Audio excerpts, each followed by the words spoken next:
थांब, इतकी घाई कशाची आहे तुला? ज्या उत्तरासाठी तू तळमळतोयस तेच उत्तर देण्यासाठीच मी आज इथे आलो आहे. आधी तू शांत हो आणि माझ्याकडे बघ.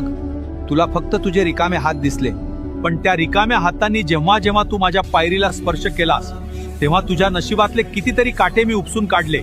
हे तुला दिसलं नाही. मी तुला रिकाम्या हाताने परत पाठवलं, कारण मला तुला चिल्लर नाही द्यायची होती. मला तुझी पात्रता इतकी वाढवायची होती की त्यात माझं यश मावेल. जर मी तुला पहिल्याच दिवशी सर्व दिलं असतं तर आज तू माझ्या दारात नसतास. तुझे पाय मातीला लागावेत, तुला माणुसकी कळावी म्हणून मी तुला इतके दिवस फिरवलं.